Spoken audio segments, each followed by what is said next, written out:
SLBC rescue operation 14వ రోజు కొనసాగుతోంది. TBM machine cutting పూర్తి చేసి ఇవాల్టి నుంచి ప్రొక్లైనర్తో త్రవ్వకాలు జరిపేందుకు అధికారులు ప్రయత్నిస్తున్నారు. కన్వేయర్ బెల్ట్ కూడా పూర్తి స్థాయిలో అందుబాటులోకి వచ్చింది. రేపు టన్నెల్లోకి రోబోటిక్ నిపుణుల బృందం వెళ్ళింది. వారితో పాటు ఐఐటి మద్రాస్ ప్రొఫెసర్ కూడా ఉన్నారు.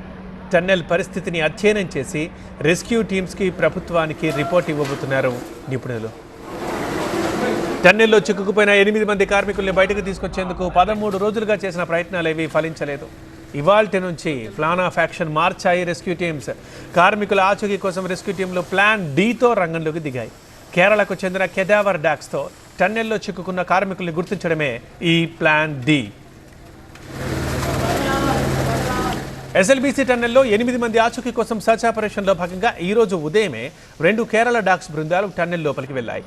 అత్యాధునిక స్కానర్లు, రాష్ట్రంలో ప్రత్యేకంగా ట్రైనింగ్ పొందిన జాగిలాలతో కానిది మరి కేరళ డాగ్స్తో ఎలా సాధ్యమవుతుంది?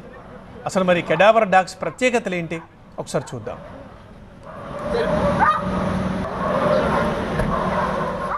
కెడావర్ డాగ్స్ ఇన్వెస్టిగేషన్ రూటే సెపరేట్.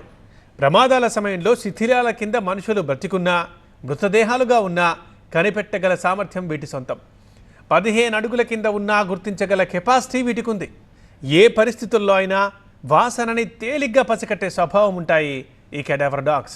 నేర పరిశోధనలో వీటితో మెరుగైన ఫలితాలు సాధించారు పోలీసులు. కేరళ, వయనాడ్ విపత్తుల్లోనూ ఇవి విశేష సేవలు అందించాయి. వయనాడ్ వరదల సమయంలో బురదలో కూరుకుపోయిన మృతదేహాల్ని గుర్తించేందుకు చాలా ఉపయోగపడ్డాయి.